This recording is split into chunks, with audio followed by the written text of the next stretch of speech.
네.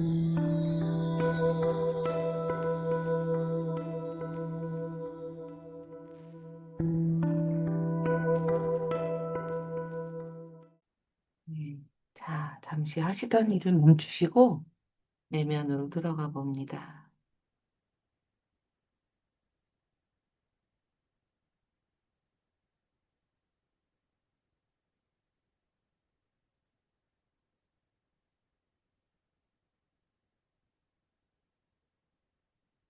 주의를 자신의 내면으로 돌려서 자신에 대해서 알아차려 봅니다.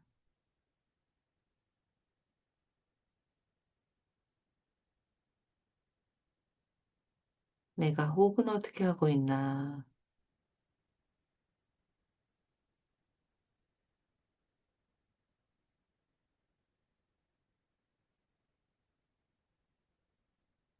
호흡에 따라서 몸이 어떻게 움직이고 어떻게 변화해 가나?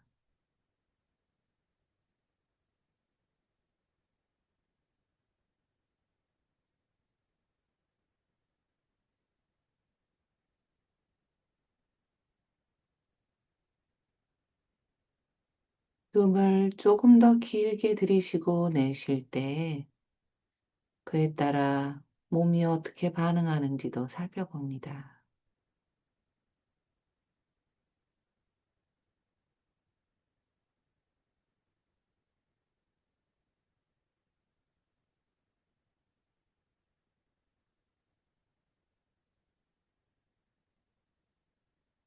아, 나의 호흡이 지금 이렇구나. 내 몸이 이렇구나. 라는 것을 알아차립니다.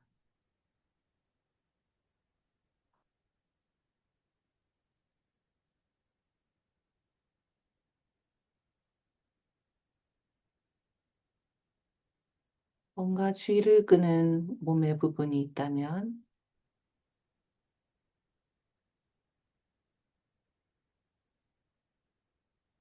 그 몸의 부분이 뭘 말하고 있고 뭘 원하는지 들어봅니다.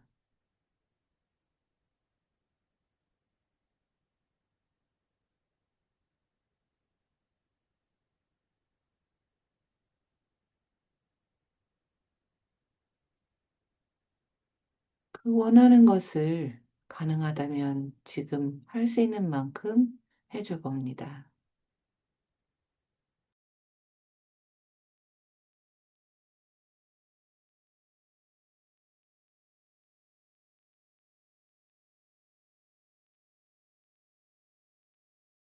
그리고 그에 따라 그 몸의 부분이 반응하는 것도 느껴봅니다.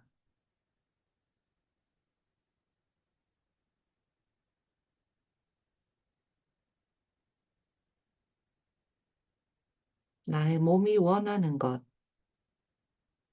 나의 몸이 알려주는 것에 주의를 기울입니다.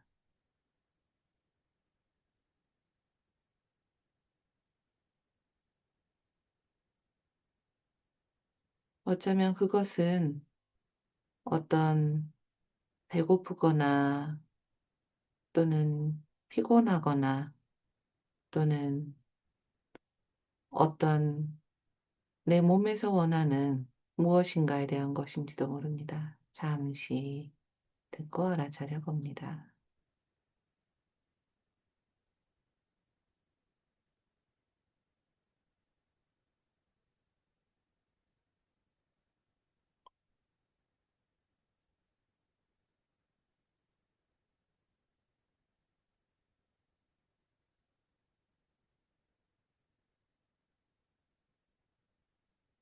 마음에도 주의를 기울입니다. 어쩌면 몸과 마음이 하나로 연결되어서 몸에서 지금 만나고 있는 부분이 마음에서 뭔가를 원하는지도 모릅니다. 어쨌든 마음에도 주의를 기울입니다.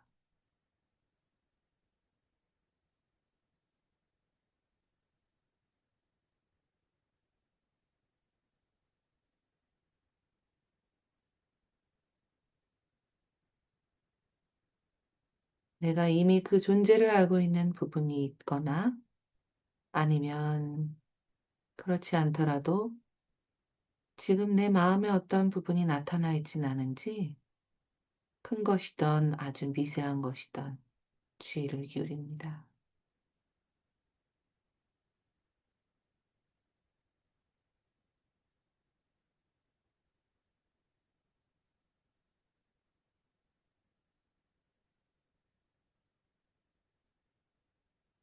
아마 하나가 아니라 여럿일 수도 있습니다.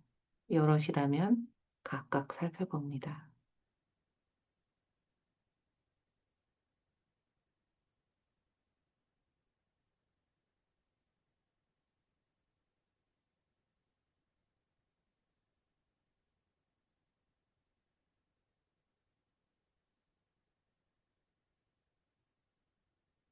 그리고 그 부분들이 오늘 내가 책을 읽는 한 시간 동안 나를 위해서 이 책 읽는 것에 집중할 수 있게 기다려 줄 수 있는지, 공간을 만들어 줄 수 있는지도 체크합니다.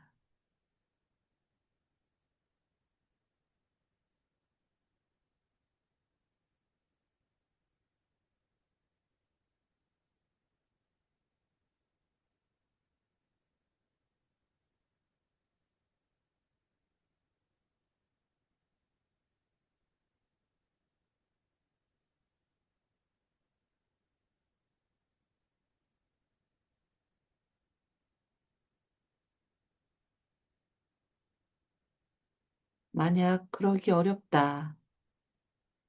지금 느끼는 이 부분에 필요가, 요구가 너무 지금 중요하다라고 한다면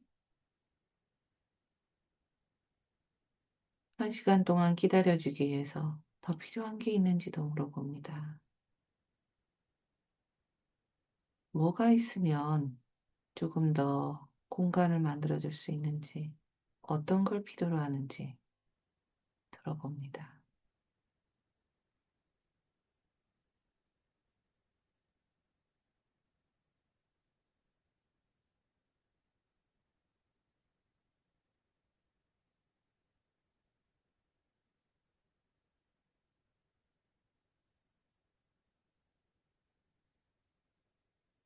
지금 당장 해줄 수 있는 것이라면 그걸 해주면 좋겠지만, 만약에 불가능한 경우 다음에라도 내가 너의 이야기를 더 듣고 너를 위해서 시간을 만들 거다 라는 약속도 해봅니다.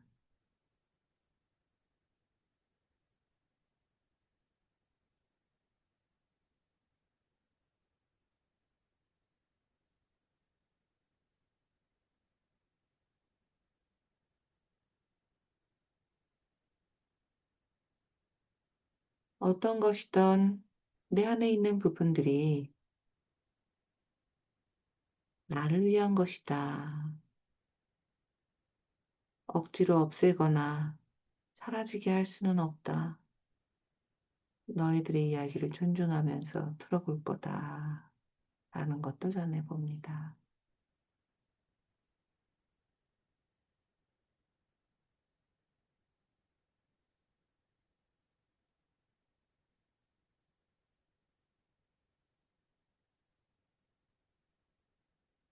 오늘 만난 부분이든 아니면 이미 존재를 알고 있는 내 안의 부분들이든 그분들에게 인사를 전하고 천천히 여기로 돌아옵니다.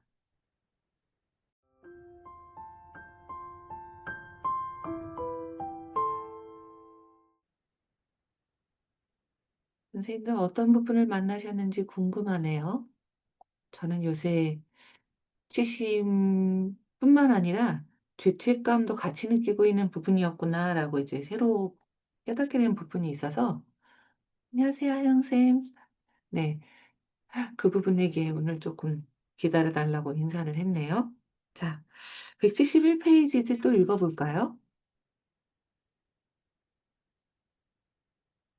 자, 이제 무대 준비, 진짜 치료에 대한 걸로 들어갔는데요.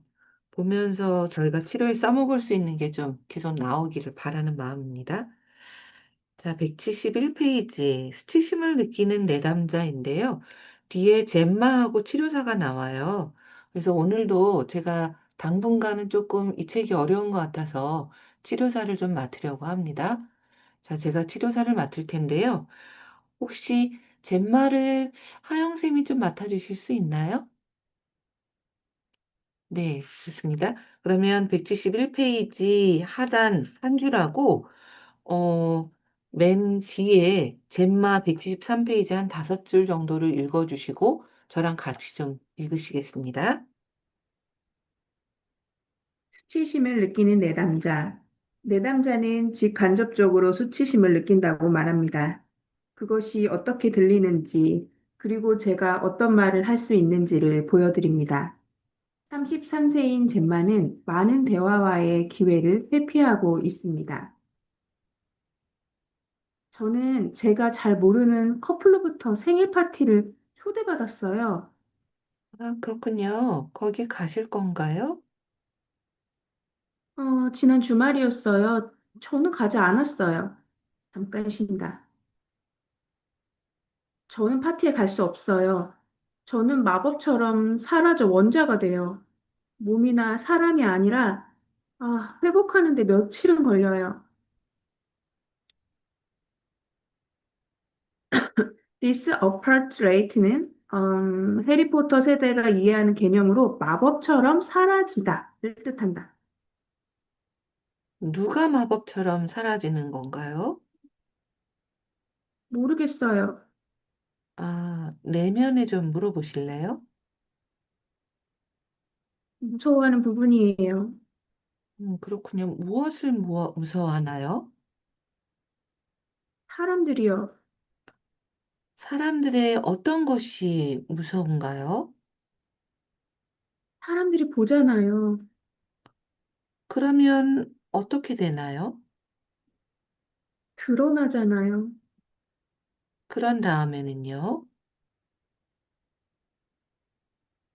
펄쩍 뛰면 이 상황에서 벗어나야겠다고 생각할 것 같아요.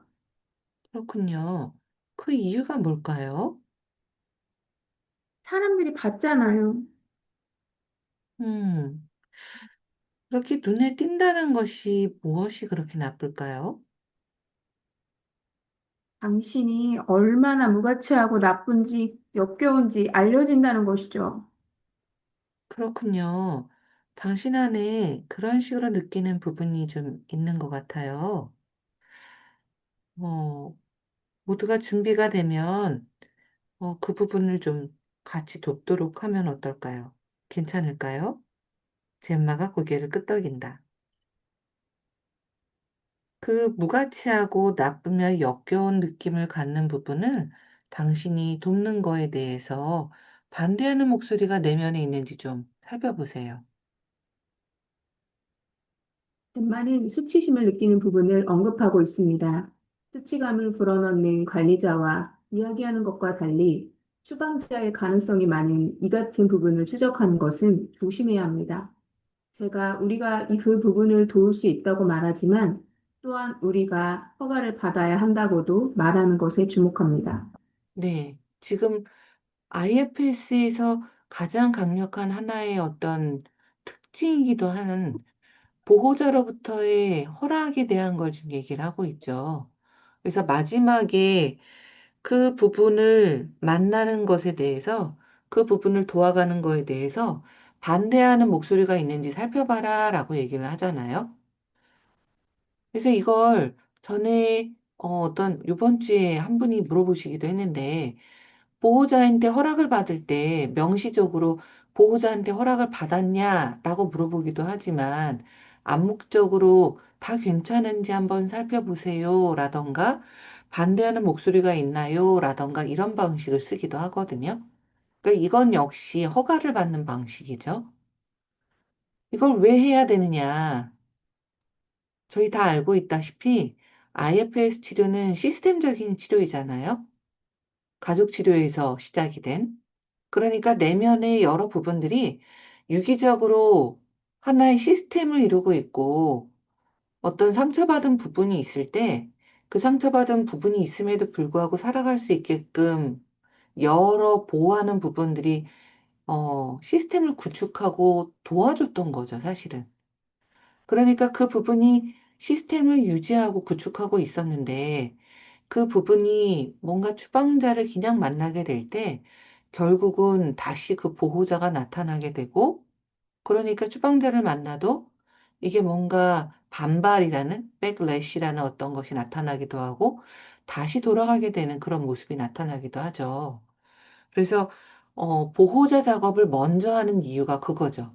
그래서 보호자 작업을 먼저 하고 보호자에게 충분히 참나와 작업이 이루어져서 부분 참나 간의 self to part relationship이라고 하는데요.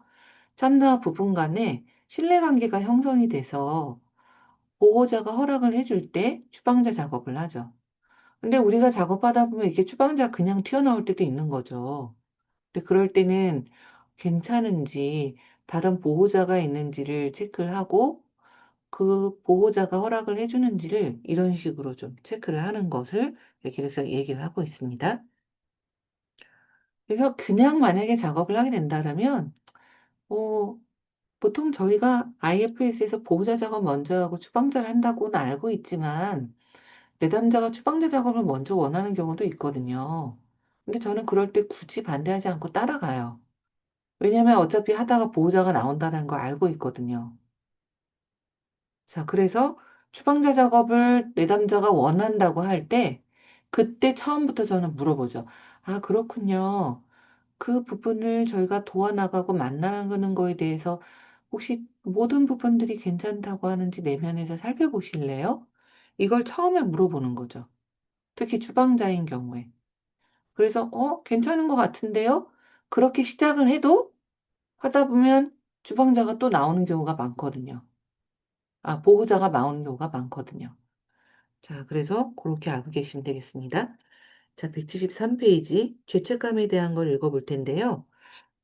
자, 죄책감 내용이 뒤에 보시면 어, 여기 좀 잘라서 174페이지까지 먼저 읽을까요? 173페이지 죄책감부터 174페이지 하단까지 읽어볼 텐데요. 거기를 혹시 조윤숙 선생님 도와주실 수 있을까요? 네, 물론입니다. 아이고, 감사합니다. 네, 읽어보겠습니다. 네. 죄책감. 당신에게 수치감을 불어넣는 소리는 들리지 않더라도 죄책감을 불어넣는 소리를 들을 수는 있습니다. 이것 또한 해결해야 할 문제에 대한 의사소통입니다. 내담자가 직간접적으로 죄책감을 표현하고 있습니까? 그들의 죄책감은 적응적입니까? 부적응적입니까? 여기 예시가 있습니다. 저지른 잘못에 대해 죄책감을 느끼고 있는 내담자. 첫 번째 회기에서 베라는 아들의 자살에 대해 죄책감을 느낀다고 말했습니다. 그녀는 아들의 우울증에 어떻게 대응해야 할지 몰랐다고 하였습니다.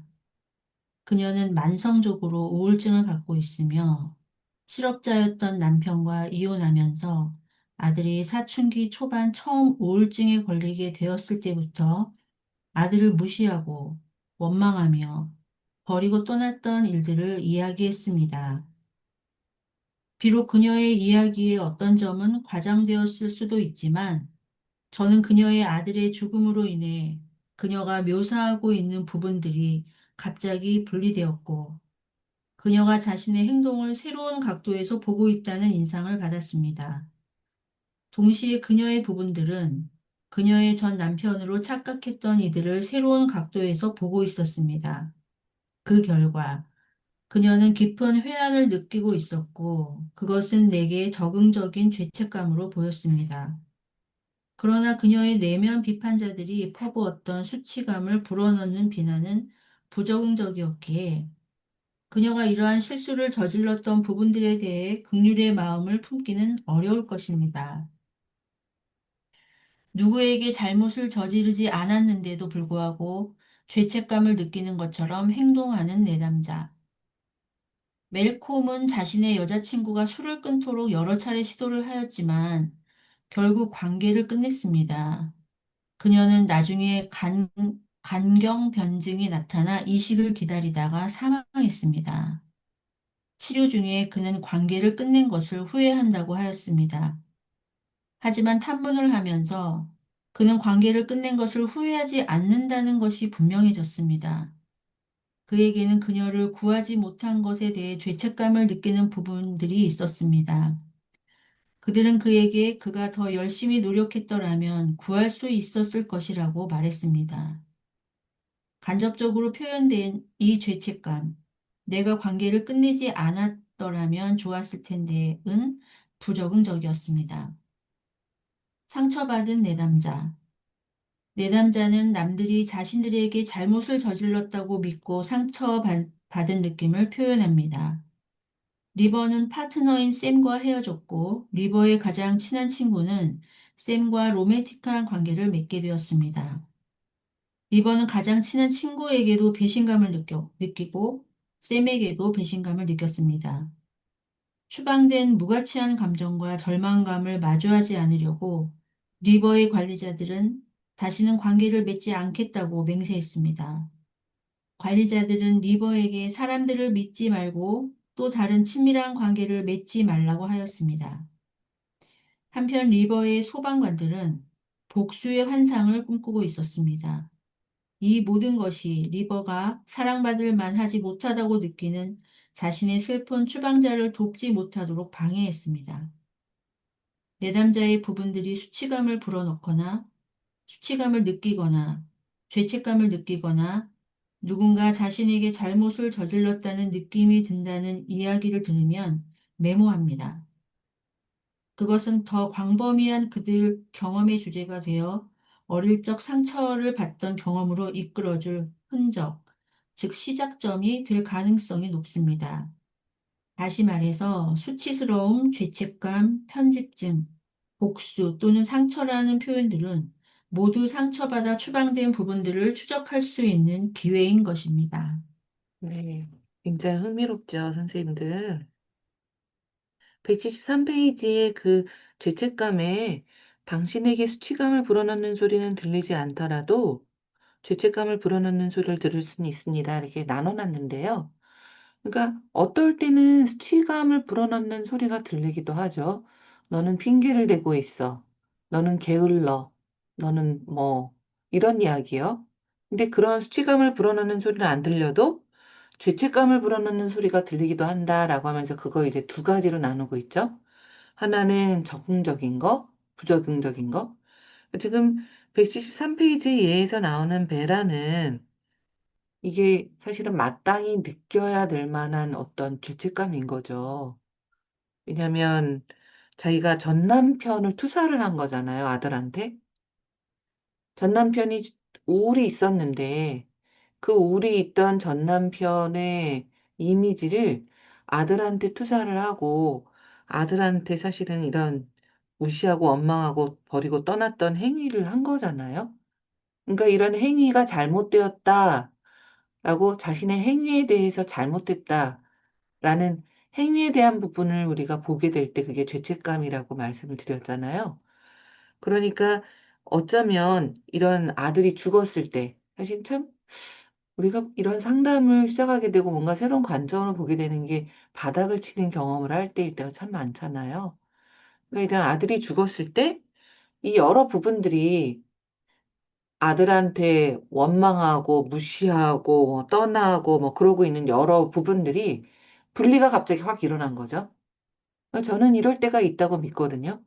바닥을 치는 경험을 할 때 갑자기 분리가 일어날 수 있다고 저는 생각하고요. 그렇게 분리가 되면서 참나 상태가 되니까 그동안 자기가 해왔던 행동을 갑자기 다른 조망을 하게 된 거죠. 그러면서 이 죄책감을 느끼게 되는 그러니까 이 회한을 느끼는 거는 죄책감이 적응적인 것일 것이다. 하지만 이 내면의 비판자들이 이런 수치감을 빌어넣는 비난을 하는 게 자신 안에 또 있을 거 아니에요? 그거는 부적응적이었을 것이다. 이야기를 하고 있죠. 자, 그 다음 페이지에 있는 멜콤은 분명히 부적응적인 거죠. 내가 구하지 못했다. 사실 이거 상담자들도 이런 거 많이 느끼게 되죠. 상담이 끝나게 될 때나 내담자에게 어떤 일이 생기게 될 때 이런 죄책감을 느끼게 되는 게 분명히 있죠. 그래서 저도 요걸 구분하려고 좀 애를 많이 쓰는데도 계속 내담자가 드랍이 되거나 문제가 생긴 거에 대해서 계속 적응적인 죄책감과 부적응적인 죄책감이 같이 나타나게 되는 경우가 참 많은 것 같아요. 자, 그 밑에 상처받은 내담자 밑에서 6번째 줄을 보면 내담자가 어떤 이야기를 할 때, 제가 왜 이렇게 게을러요? 핑계만 대고 뭘 안 해요? 이런 어떤 수치감을 불어넣는 비난하는 이야기들, 또는 수치감을 느끼는 것에 대한 이야기들, 또 죄책감을 느끼는 거에 대한 이야기들, 또 타인에 대해서 타인이 나를 죄책감을 느끼게 된다, 만든다, 그 사람이 잘못을 했다, 이런 얘기를 할 때 그걸 다 이렇게 체크를 해놓는다, 그 이야기를 하고 있죠. 자, 이제 175페이지를 좀 읽어볼까요? 자, 뒤에 보면 비올라도 나오고 미나도 나오고 여러 명이 나와요. 그래서 요거를 칼리스타도 나오고 그러는데요. 톰도 나오고 치료사는 일단 제가 당분간은 좀 해보겠습니다. 이 책이 좀 어려운 것 같아서요. 그래서 179페이지 치료 동맹에 도움이 됩니다까지 읽어볼 텐데요. 요거를 혹시 오늘도 만만한 신순희 선생님 잘 읽어주시는 괜찮으신가요? 네, 선생님께서 내담자를 맡아주시고 톰의 걱정하는 관리자처럼 내담자를 맡아주시고 제가 치료사를 좀 읽겠습니다. 앞에 그 175페이지 앞쪽도 좀 부탁드려도 될까요? 네, 감사합니다. 그분들에 대해 이야기하기. 당신이 내담자를 처음 만나든 치료 중에 있든 그분들에 대해 이야기합니다. 내담자에게 귀를 기울이고 그들의 말을 좁은 언어로 번역합니다. 일단 내담자가 언급한 모든 부분들을 표시하였다면 누가 먼저 관심을 필요로 하는지 물어봅니다. 다음은 치료에서 그분들에 대해 이야기하도록 해주는 몇 가지 방법입니다. 내담자의 말을 문 언어로 번역한다. 톰에 걱정하는 관리자. 저는 주말 동안 이 모든 집안일을 할 계획이었어요. 근데 아무것도 하지 않았어요. 저는 제가 마쳐야 할 일이 아닌 다른 일을 했어요. 항상 이런 일이 일어나요. 제가 무엇이 잘못됐을까요? 당신에게는 주말 동안 이 모든 집안일을 할 계획이었지만 다른 부분이 운전석에 앉아서 다른 일을 하게 했기 때문에 그 일을 하지 않게 한 부분이 있네요. 그리고 또 당신에게는 이런 일이 항상 일어나는 걸 알아차리고 뭐가 잘못이 있는지 궁금해하는 부분도 있고요. 맞을까요? 일단 당신이 내담자가 언급한 모든 부분들을 표시하였다면 누가 먼저 관심을 필요로 하는지 물어봅니다. 이야기에 귀를 기울이더라도 부분들을 이야기합니다. 때때로 내담자는 자신의 부분들을 알아채기 전에 혹은 알아채는 대신에 이야기를 하거나 업데이트를 해주겠다고 고집합니다. 그러나 당신은 그분들에게 귀를 기울이고 그들에 대해 이야기하는 것으로 대응할 수 있습니다. 여기 예가 있습니다. 저는 단지 저의 일주일에 대해 이야기하려고요. 너무 스트레스가 많았어요.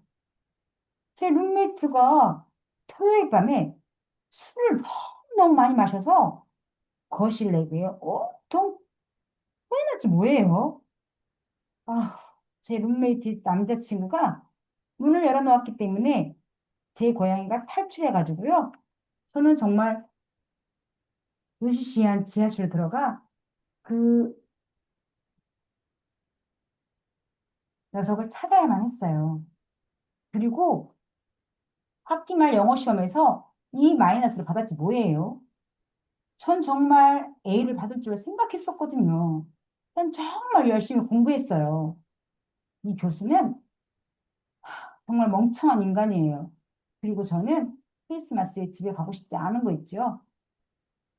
집에 안 가신다고요? 음, 왜 춥고 배고프기 위해서 꼭 집에 가야 될까요? 비올라 씨, 방금 여러 부분들이 뭔가 말을 한 것 같아요. 당신의 룸메이트와 그 남자친구가 힘든 상황이고요. 또 당신은 당신의 영어 교수에게서 기대했던 성적을 받지 못했고요. 그리고 또 집에 가면 뭔가 정서적으로 박탈감을 느끼게 될 걸로 예상하고도 있는 것 같아요. 그래서 지금 기분은 어떠신가요? 선생님, 저는 지금 비참해요. 비참. 맞아요. 당신에게는 그 모든 것이 매우 힘들다고 생각하는 부분이 있네요. 그 부분이 좀 당신의 도움을 좀 원할까요? 내담자가 그분들 이야기하는 것에 반대하는 경우 내담자의 언어를 사용할 수 있다. 저는 너무너무 불안해서 치료가 꼭 필요해요. 당신에게 불안해하는 부분이 있네요. 저는 진짜 제 부분이 무엇을 의미하는지 잘 모르겠어요. 그냥 정성적으로 이야기를 하면 안 될까요? 그럼요. 그 불안함에 대해서 이야기해 주세요. 선생님, 저는 항상 불안했어요. 저는 정말 걱정이 아주 아주 많은 어린 소녀랍니다. 두 오빠들이 저를 겁주었기 때문에 저는 항상 제대로 못할까 봐 매일매일 두려워하고 있어요. 이 불안함에 대해서 어떤 느낌이 드시나요, 미나 씨? 정말 마음에 들지 않아요. 이해가 돼요. 그것이 정말 도전이었겠지만 우리가 불안함에 대해서 좀 호기심을 가져볼 수 있을까요? 그럴 수 있을 것 같아요. 그냥 주의를 기울이지 않으면 사라지겠지? 라고 가끔 생각하거든요. 그렇군요. 그게 효과가 좀 있나요? 아니요. 우리가 그걸 안전하게 좀 다뤄볼 수 있는지 보지요. 그 불안함이 몸 어디에 있나요? 제 뱃속에 있는 것 같아요. 그렇군요. 그것이 뭔가 불안함을 느낀다라는 걸 우리가 알았으니까 한번 그것을 향해서 뭔가 따뜻한 마음이 느껴지는지 보실래요? 그런 것 같아요. 그 따뜻한 마음과 어떤 색을 좀 연결시킬 수 있을까요? 음, 녹청색이요. 그렇군요. 손바닥에 녹청색 빗을 담아서 배로 좀 가져가 보실래요? 미나가 이렇게 한다. 이제 당신이 주의를 기울여 줄 테니까 불안함한테 당신을 압도하지 좀 말아달라고 좀 요청해 볼까요? 좋아요. 그래요. 지금은 어떤가요? 나아졌어요. 그래요. 이제 이 불안함의 이야기를 좀 들어봐도 괜찮을까요? 미나가 고개를 끄덕인다. 이 불안함이 당신에게 무슨 이야기를 더 하고 싶어 하나요? 당신은 그들에게 당신의 언어를 사용해 보라고 요청할 수 있다. 저는 밤에 깨면 다시 잠을 잘 수가 없어요. 당신이 깨면 어떤 일이 일어나나요? 저는 지금까지 제 삶에서 저질렀던 모든 실수를 생각해요. 멈출 수가 없어요. 그렇군요. 그러니까 당신의 어떤 부분이 당신을 깨워서는 그동안 당신이 해왔던 후회하는 많은 과거의 일들을 보여주거나 말하는군요. 선생님, 근데 당신의 어떤 부분이 어떤 뜻이에요?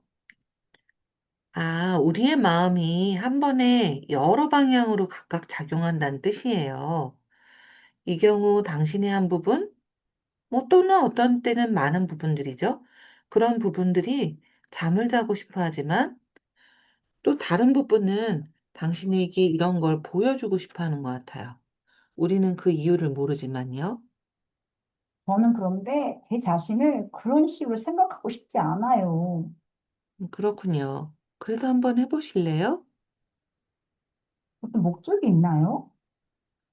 이렇게 여러 부분을 부분으로 나눠서 생각하는 걸 통해서 당신 자신에 대해서 생각하고 관계를 맺는 새로운 방식을 좀 배우시게 될 거예요.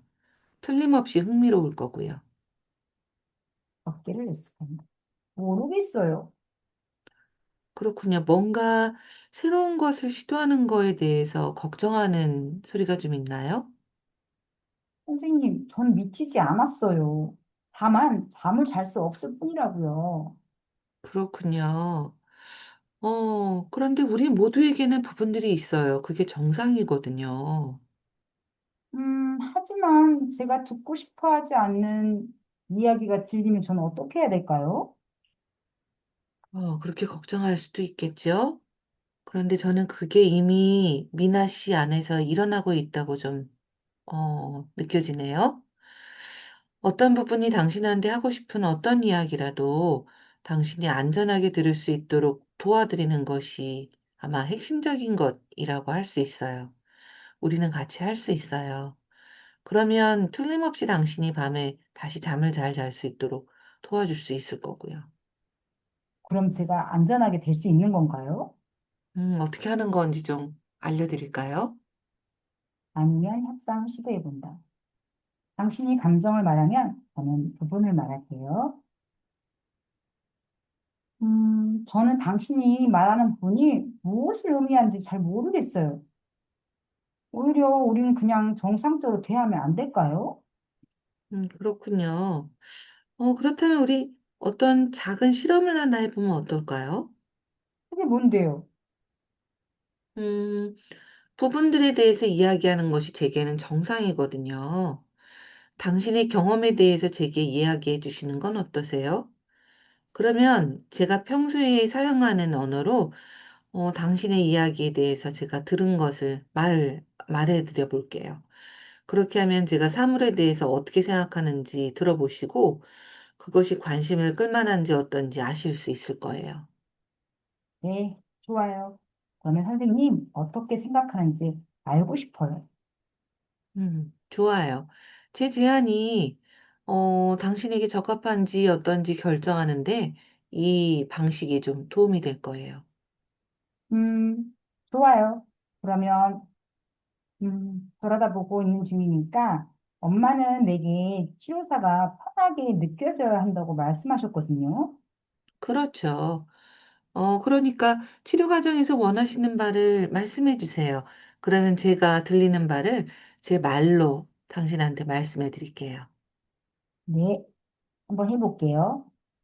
물론 모든 당사자에게 효과적인 언어를 찾는 것은 어떤 접근법이나 어떤 치료 양식에서도 매우 중요합니다. 언어가 중요합니다. IFS를 사용할 때나 부분들에 대해 이야기할 때 내담자들이 처음에는 이 언어가 이상하거나 이국적이거나 유치하다고 생각할 수 있습니다. 이것에 초점을 맞추는 것이 치료 동행에 도움이 됩니다. 네. 굉장히 상세하게 처음 채택기부터 어떻게 할지에 대해서 얘기를 하고 있죠. 그러니까 처음에는 175페이지 내담자가 이야기를 하는 걸 우리가 부분을 감지하는 파트 디텍터라고 하는데요. 부분 감지기를 세우고 레이더를 세워서 듣는 거죠. 그래서 사실 제가 IFS 세션을 할 때 많이 접근하지는 않아요. 주로 내담자에게 집중하는데요. 그런데도 제가 적는 것들이 있거든요. 부분이 나타날 때 그거는 체크를 해요. 그래서 이런 부분, 그런 건 적거든요. 근데 가능하면 빨리 적고 내담자한테 다시 집중하려고 하는 편이고요. 그렇게 뭔가 표시를 하고 그런 다음 어떤 부분에 집중을 할지 타겟 파트라고 하는데요. 표적을 그중에서 정하는 거죠. 근데 그러기 위해서 어떤 방식으로 그 과정을 할 건가라는 게 지금 175페이지부터 저희가 읽은 179까지 가는데요. 어쨌든 내담자가 말을 하면 그걸 부분 언어로 바꿔서 파트 랭귀지라고 하는데요. 부분 언어로 바꿔서 얘기를 해주는 거예요. 근데 지난 시간에도 얘기를 드렸지만 저는 파트라는 용어를 쓰지 않아요.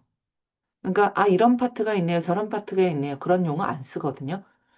한국 사람하고 상담하는데 왜 제가 파트, 셀프 그런 용어를 써야 될까? 다 와닿지 않는다라는 느낌이 있어서 안 쓰고요. 이런 부분이 있군요. 저런 부분이 있군요. 또는 어떨 때는 이런 마음이 있으시군요. 저런 마음이 있으시군요. 내담자가 좀 받아들일 수 있는 용어를 쓰려고 하는 편이에요. 그래서 부분의 언어로 번역을 한다.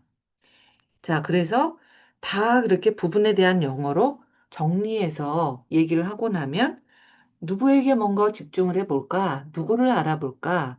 그걸 얘기를 물어보는 거죠. 그래서 결국 IFS 치료라는 게, 좀 저희는 오해가 있는 것 같아요. 아니면 좀 부풀려져 있는 것 같기도 하고요. IFS 치료를 하면 모든 문제가 싹 다 풀려. 뭐 IFS 치료를 하면 뭐 완전히 해결이 돼. 뭔가 그런 것처럼. 그래서 힐링 스텝이라는 5가지 단계도 할 때도 추방자 작업이요. 예를 들어서 목격하기를 하고, 그 다음 뭐 다시 하기를 하고, 데리고 나오기를 하고, 집 내려놓기를 하고, 초대하기를 하고, 그걸 하면 모든 문제가 해결될 것처럼 얘기가 나오잖아요. 근데 제가 계속 경험하면서 보면 인간의 내면이란 그렇게 단순하지 않거든요. 훨씬 오묘하고 훨씬 복잡하고 우리가 이렇게 단순하게 어떤 리니어하게 뭐 목격하기 추방력 하고 나면 딱 끝나고 그런 식이 아니구나라는 걸 계속 느끼게 돼요. 그러면 IFS 치료는 어떤 의미가 있을까라는 걸 생각해 보면 우리 안에 있는 여러 부분들을 더 알아갈 수 있게 하고 이해하게 하고 그걸 통해서 내가 내 자신의 여러 부분들을 내가 신뢰를 구축하는 과정을 통해서 자기 이해를 하게 하는구나. 자기 수용, 자기 이해. 그게 일어나게 하는구나라는 걸 경험하거든요. 그래서 아주 어떤 거창한 걸 하지 않아도 돼요. 내담자가 자기 안의 부분만 알아가도 그것만 해도 굉장히 큰 수확이거든요. 그래서 그 어떤 부분을 먼저 알아갈 거냐. 여러 부분 중에서 하나를 정해서 그거에 대해서 먼저 심도 있게 알아가 보는 그것을 위해서 어떤 부분이 관심을 필요로 하는지를 정하는 거죠. 자, 그런데 어떨 때는 스토리텔링 파트가 나타나기도 하죠. 막 얘기하려고 한단 말이에요.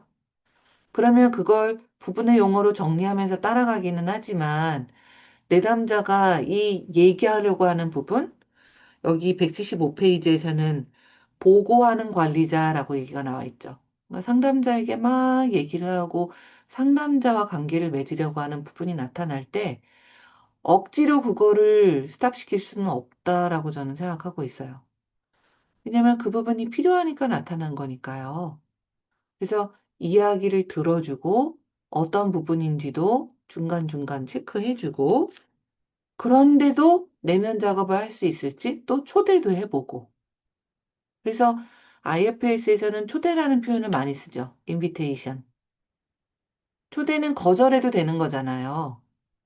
그러니까 내담자에 대해서 우리는 초대를 하지만 내담자의 부분이 나는 너하고 더 얘기하고 싶어 라고 할 수도 있고 초대에 응하지 않을 수도 있거든요. 그러면 또 아, 그렇구나 하고 따라가고 또 적절할 때 또 초대를 해보고 그거가 바로 치료사가 IFS 세션에서 가져야 될 퍼시스턴스이기도 해요. 인내심 있게 계속 초대해보고 또 기다려보고 뭐 부분 용어로 또 정리하고 또 초대해보고 이런 식인 거죠. 그래서 지금 176페이지, 177페이지에서도 계속 그래서 이 저자가 퍼시스턴스를 가지고 계속 초대하는 게 나오죠. 자, 어떻게 했는지는 각각 보시고 이제 179페이지 연습 부분을 좀 읽어보겠습니다. 이건 짤막하니까 제가 그냥 읽겠습니다. 치료 시작하기. 이 연습에서는 상상 속에서 새롭게 치료 시작하는 법을 훈련합니다. 새 내담자가 가졌던 회기를 되돌아볼 수도 있습니다. 다음 질문에 답을 하면서 중간중간 메모를 합니다. 내담자를 머릿속에 그리고 그들의 이야기를 떠올리고 당신 자신에게 이어지는 회기에서도 동일하게 다음과 같이 질문합니다. 내 내면 안의 공간이 얼마나 지금 큰가? 스페이셔스니스가 얼마나 있나? 이게 뭘 알아보기 위한 건가요? 뭘 알아보기 위해서 그럴까요? 내가 참나 상태인가? 내담자의 이야기를 따라갈 수 있는 충분한 여유 공간이 있나? 라는 걸 알아보는 거죠. 자, 그런데 어떤 감정이 거기에 있다. 라고 하면 이게 뭐가 있다라는 건가요? 그렇죠. 네, 부분. 내게 어떤 감정을 느끼는 부분이 섞여 있다. 감정 이퀄 부분은 아니에요, 선생님들. 제가 전에도 말씀드린 것 같은데, 화, 짜증, 슬픔, 우울이라고 하면 화 부분, 슬픔 부분, 우울 부분 이렇게 얘기를 하기 쉬운데 사실은 곧바로 이퀄 부분이라고 볼 수는 없어요. 다만 어떤 한 부분이 느끼는 감정이 그렇다는 거죠. 그래서 때로는 비난하는 부분이 비난만 하는 게 아니라 화를 내기도 하거든요. 그래서 이거 뭐지? 왜 비난하는 부분이 갑자기 화 부분으로 바뀌었나?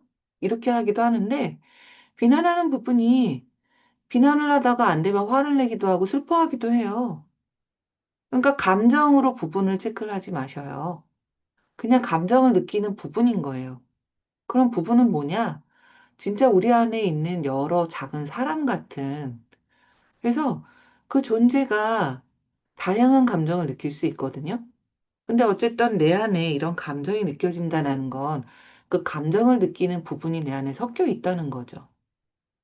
자, 그러니까 그 다음 단계로 넘어갑니다. 예를 들어서 당신에게 다가오는 회의에 대한 불안감이나 두려움이 있다면 회의를 앞으로 해야 되는데 불안해 또는 두려워. 그런 불안함을 느끼는 부분이 있을 수 있고 두려움을 느끼는 부분이 있을 수 있죠.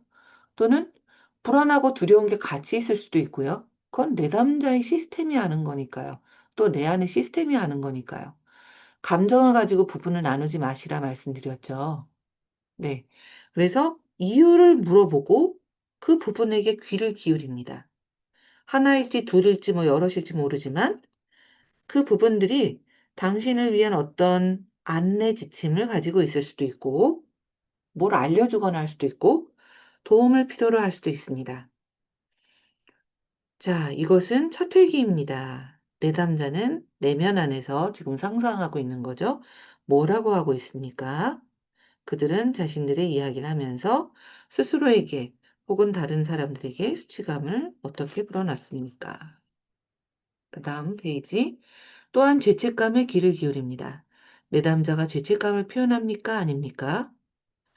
그렇다면 그 죄책감이 정말로 잘못을 저지른 적응적인 죄책감으로 들립니까? 아니면 부적응적인 죄책감, 단지 어떤 정상적인 발달 단계의 목표에서 과도하게 어떤 죄책감을 느끼는 부적응적인 죄책감으로 들립니까? 내담자의 이야기가 진행될 때 그것을 부분 언어로 번역합니다. 예를 들어서, 아, 누구누구는 이러이러한 부분이 있구나. 또 어떠어떠한 부분도 있구나. 이렇게 부분의 언어로 나눠봅니다. 내담자가 부분에 대해서 이야기하는 것에 대해서 반대하는 경우 세 가지 옵션을 고려합니다. 첫 번째, 그들의 언어를 사용합니다. 아니에요. 저는 부분이 뭔지도 모르겠고 제 안에는 이런 마음도 있고 저런 마음도 있는 것뿐이에요. 라고 하면 마음이라는 용어를 사용합니다. 그래서 제가 파트라는 용어를 싫어하는 거이기도 해요. 왜냐면 파트라는 용어가 더 거부감을 많이 만들어내는 것 같아요. 그래서 저는 쓰지 않고요. 그들에게 당신의 언어를 시험 삼아 사용해 보자 라고 요청할 수도 있어요. 또는 각자가 선호하는 언어를 사용하고 그에 대해 이야기하자고 협상할 수도 있습니다. 자, 여기까지 이야기한 것을 우리 좀 나눠볼까요? 이야기하면서 더 헷갈리게 되시지 않았나 좀 생각이 들기도 합니다.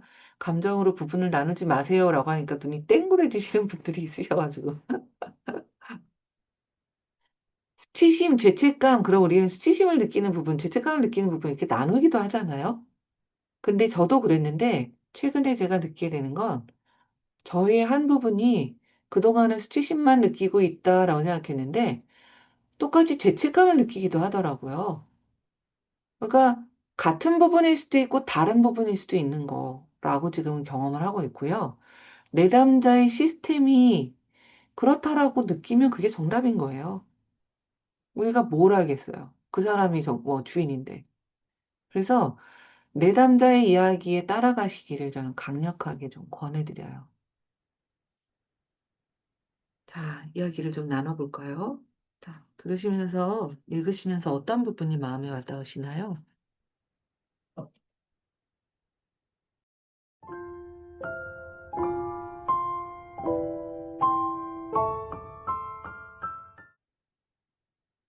읽은 부분이 어떠셨나요?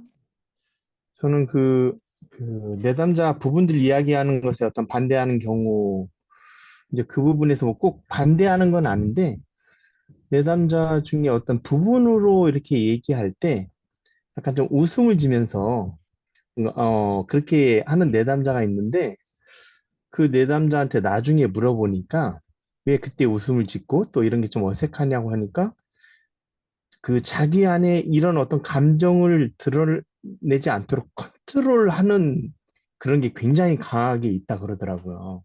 음, 그래서 그거를 저도 이제 몰랐는데 나중에 그 얘기를 하고 나니까 아, 음, 이 내담자가 그런 파트 의 어떤 작업을 할 때 어색해하고 뭔가 웃고 했던 이유가 뭔지가 좀 그때 좀 알게 되더라고요. 맞아요. 네, 음, 음, 그러니까요.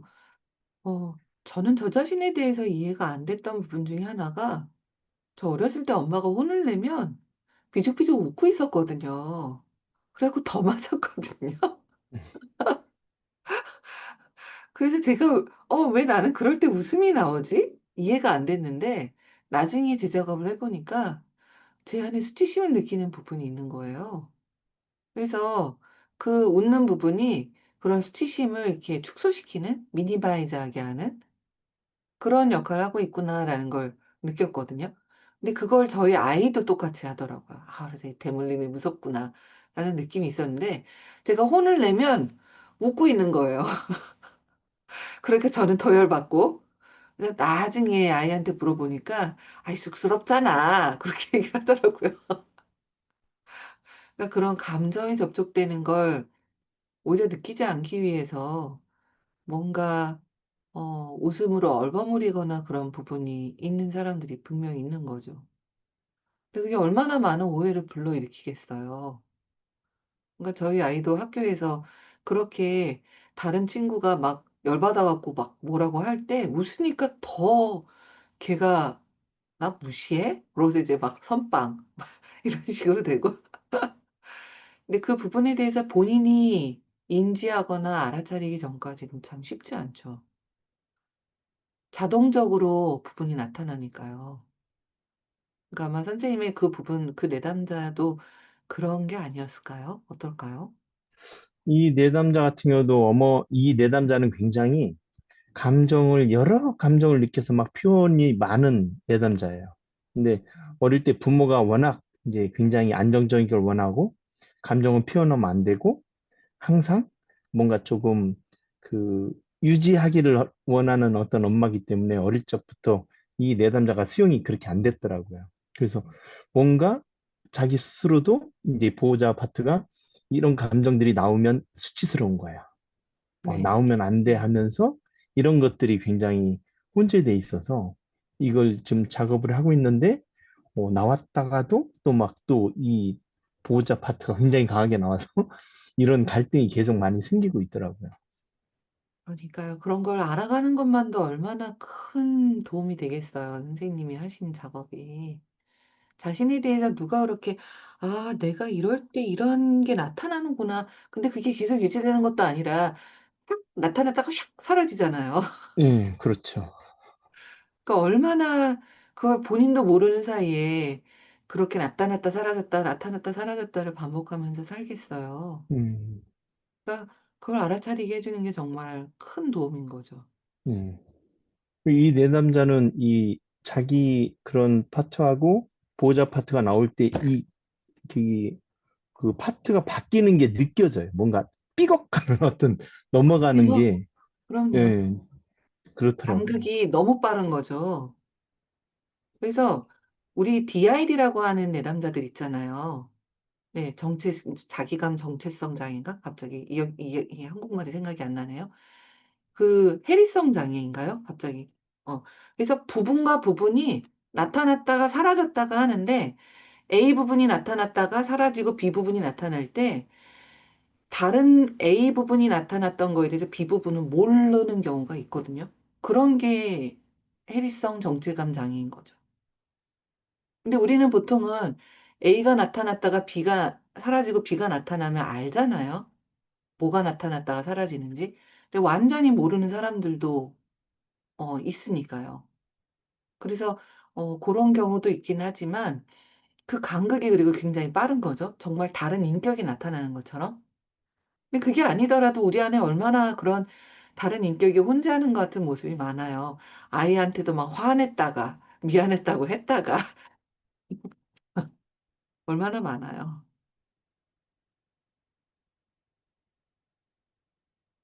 다른 분들은 어떠신가요?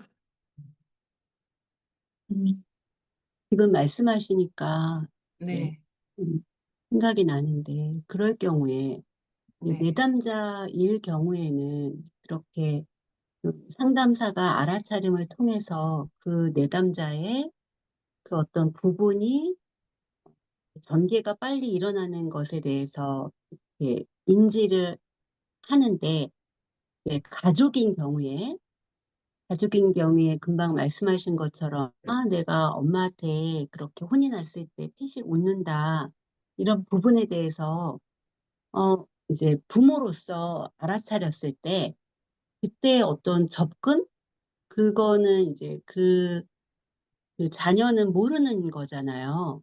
맞아요. 그러니까 그게 순간 그렇게 뭔가 그 문제에 대해서 문제의 중심에 서 있지 않고 그 문제 중심에서 어떤 그 부분의 감정을 느껴서 좀 이렇게 방어적이기도 하고 회피적이기도 하는 것을 부모가 깨어있는 그 어떤 찰나에서 알아차렸을 때 그거를 알아차린 것을 이야기해 줄 수는 준다고 해서 음, 그거를 뭐 또 알아차릴 수 없을 거 아니에요?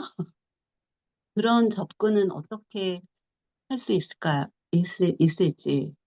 글쎄요. 저는 이런 생각을 해봐요. 우리가 파트 디텍트를 세워서 이렇게 들을 때 내담자한테도 잘못하면 이게 수치심을 더 느끼게 하는 쉐이밍이 될 수도 있거든요.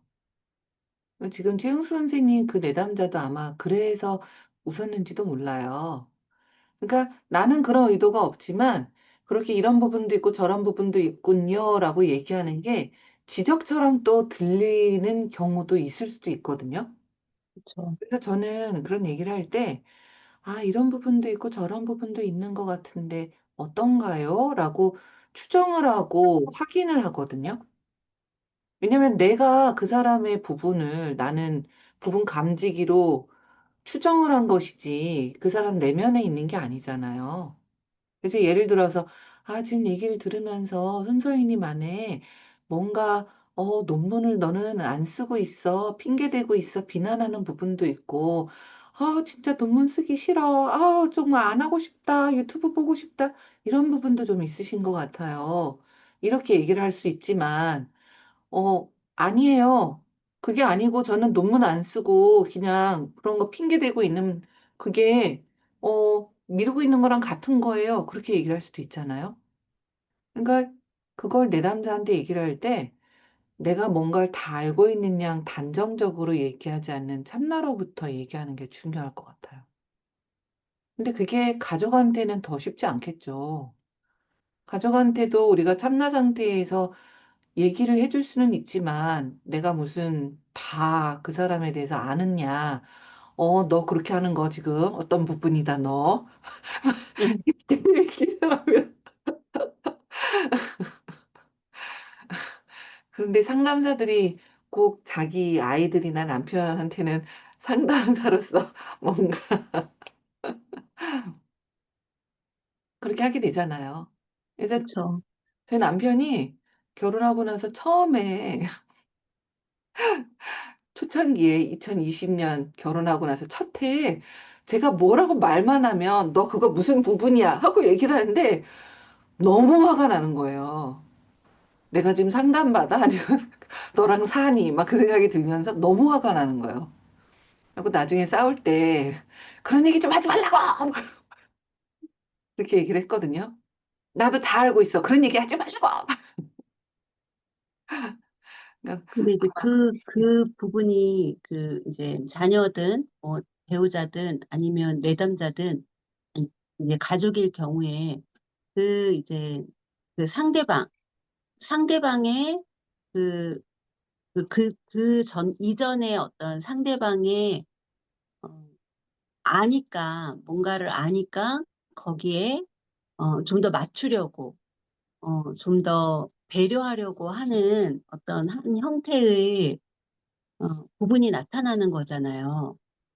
네, 어떻게 보면은. 네, 근데 이제 그게 이제 그 사람한테는 참나가 아니니까. 네, 예. 그래서 그거를 좀 그게 이제 불편한 부분이 될 수도 있다고 생각을 하니까, 네. 예, 그런 부분이 좀, 맞아요. 그러니까 음, 나는 상대의 것이 더 잘 보이게 마련이죠. 누구나 상대의 것이 잘 보이잖아요. 내 거는 안 보이고. 그러니까 좀 전에 저희 남편의 예를 들면, 저는 남편이 지적하는 부분이 있었다고 생각을 하거든요. 지적하고 알려주려고 하는 부분, 좋은 의도이기는 하죠. 그런데 참나 상태에서 그걸 얘기하는 것과, 그걸 알려주려고 뭔가 얘기하는 거는 분명히 차이가 있잖아요. 그래서 아마 여기에서 그래서 speak for part라는 거 우리가 또 생각해야 되는지도 몰라요. 내 안에도 알려주고 싶어 하는 부분이 있잖아요. 그럼 그 부분을 우리가 대변해서 참나 상태에서 얼마나 전할 수 있냐. 예, 예, 그러니까, 그래야, 그 부분, 예, 그래야 상대가 열린 마음으로 또 들을 수 있는 거죠. 아, 그렇구나. 그쵸. 그게 되는 거죠.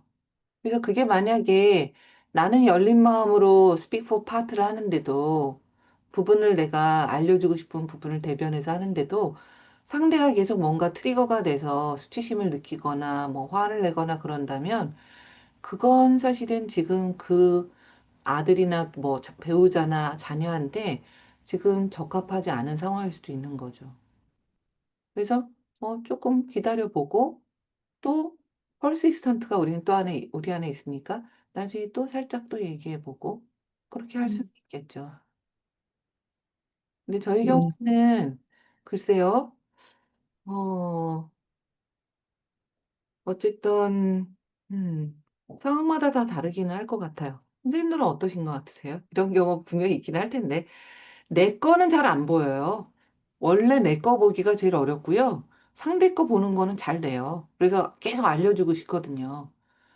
근데 번님 스님도 그 이야기 하셨잖아요. 들은 것을 너한테 적용하지 자꾸 남한테 적용하지 말라고 남의 삶에 개입하지 말라고 법륜 스님도 얘기하시잖아요. 어떠신가요? 어떻게 하면 좋을까요? 이럴 때 상담을 받으라고 또 끌고 가.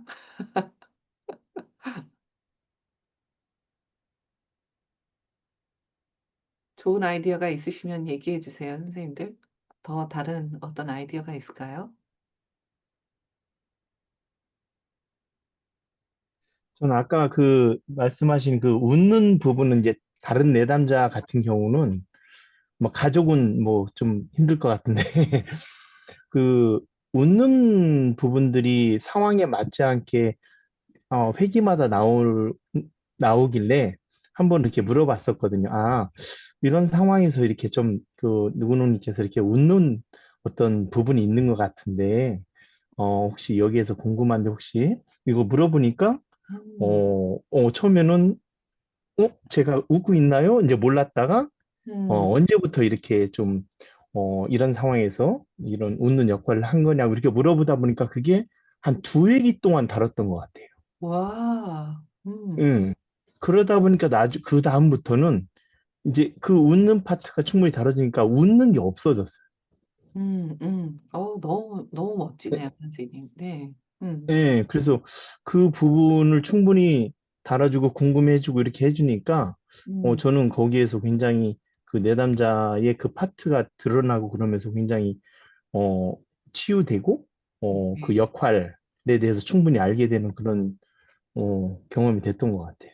네, 지금 너무 좋은 얘기 해주셔서 감사해요. 그러니까 참나의 호기심으로 물어보는 거를 포함할 수도 있겠네요.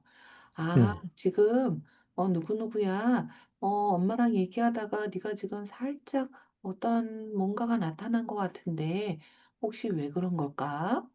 엄마한테 좀 얘기해 볼래? 뭐 이런 식으로. 어쨌든 참나의 호기심으로 물어보는. 그러면은 그냥 뭔가 너가 이런 게 있어 라는 것보다 더 자녀도 마음을 열고 뭔가를 할 수 있겠다 싶기도 하네요. 네, 좋은 방법 감사합니다, 선생님.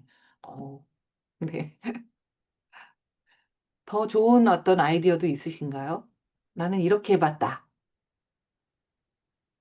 저도 한 말씀만 드리면요. 네. 저도 사실, 음, 내담자라든지 가족한테 그런 거를 느꼈을 때 한번 전해보는 거는 저도 뭐 한번 그렇게 하고 싶은 마음이 들고 그런 방법을 선호하는 것 같습니다. 근데 말씀하신 그 전제 조건이 저부터 한번 이렇게 얼마나 제가 참나 상태인지 한번 살펴보고 이제 한번 물어본다든지 한번 이렇게 살펴본다든지 그렇게 시도를 해보는 게 좋을 것 같습니다. 그렇지 않고 그냥 시간을 갖는다든지 다음으로 미룬다고 하면 이게 조금 음, 를 알아 좀 더 지연될 것 같은 생각이 들고요. 근데 이런 두려움은 있는 것 같습니다. 저한테는. 아, 음, 이게 상대방의 반응이 아까 말씀하신 것처럼 공격적으로 나오면 어떡하지? 또 혹은 또 예상 밖의 반응? 전혀 아니라 할 때 좀 내가 네. 무안하면 어떡하지? 음, 이런 어떤 그런 예상치 못한 상황에 대해서 두려워하거나 조금은 뭐 화를 낸다라든지 그냥 조금 이제 예, 오버한다고 그래 한다든지 하면 저를 두려워하거나 좀 회피하고 싶어하는 그런 마음이 저는 있는 것 같더라고요. 그래서 그럼요. 그럼요. 예, 예, 그런데 그 상황에서 이제, 제가 그런 상황을 맞닥뜨리더라도 내가 그거를 참나의 에너지나 그걸로 잘 수용할 수 있는지, 저는 그걸 다시 한번 요사이는 점검을 해보는 것 같습니다. 다른 사람이 예상 밖으로 나왔을 때 네. 내가 그거를 수용하고 그걸 가지고 너무나 자연스러운 거다. 그럴 수 있는 것이다. 하는 그 상태까지 내가 되어 있는가를 저는 한번 살펴보는 것 같습니다. 그게 어렵다. 이러면 저는 시도를 안 하는 상태가 아니고, 그게 좀 수용 가능하다. 조금씩 조금씩 그런 거에 대해서 관심이 가지고 또 참나의 에너지를 점검해 보니 음, 조금은 더 나아지는 것 같은 그런 기분은 조금 느끼고 있습니다. 예. 네. 중요한 얘기 해주셔서 감사해요. 사실 그럴 때 우리가 상대에게 너가 이러이러한 부분이 있는 것 같은데 라고 얘기하는 것도 용기가 필요하잖아요. 상대가 어떤 반응을 보일지 예측이 안 될 때가 많이 있죠. 그리고 또는 상대가 그럴 때 굉장히 공격적인 반응을 보일 게 예상이 되는 경우에는 어, 당장은 상대가 조금 뭔가 더 분리가 돼서 예를 들어서 상대가 화가 나 있다. 상대가 격분해 있다. 라고 하면 그 부분이 조금 분리가 되고 난 후에 얘기를 하는 게 훨씬 더 이득이겠죠. 그러니까 뭐 불난데 부채질할 필요는 없는 거잖아요. 그러니까 선생님께서 말씀하신 내가 참나가 부족해서가 아니라 어쩌면 더 안전하게 만드는 어떤 부분이 도와주려고 하는 건지도 모르죠. 그래서 저는 전혀 이상하거나 나쁘다고 생각하지는 않거든요. 근데 다만 어떤 또 다른 부분이 있어서 아유 참고 넘어가. 아유 덮어. 말해도 소용없어. 그런 부분이 있다면 뭔가 그 상태에서는 조금 더 걔네들한테 내가 한번 시도를 해보겠다라는 협상을 할 수도 있겠죠. 어쨌든 네. 자, 여기까지 오늘 얘기를 할 텐데요. 더 뭐 끝내기 전에 나는 얘기하고 싶다라는 분 계실까요? 오늘 굉장히 흥미로운 주제이죠. 음. 아무리 상담을 우리가 공부하고 이론을 외워도 또 내담자를 상담을 해도 우리 자신이나 우리 가족에게 적용하지 못하면 참 힘든 것 같아요. 그래서 저는 그게 결국 우리가 체득을 할 수 있는 가장 좋은 방법이라고 생각하거든요. 나한테 적용하고 우리 가족한테 적용할 수 있을 때. 자, 계속 가는 과정이니까 또 조금씩 조금씩이요. 자, 다음 시간에 또 뵙겠습니다, 선생님들. 오늘 추석 명절인데 같이 해주셔서 감사하고요. 추석 잘 보내세요. 들어가세요. 네.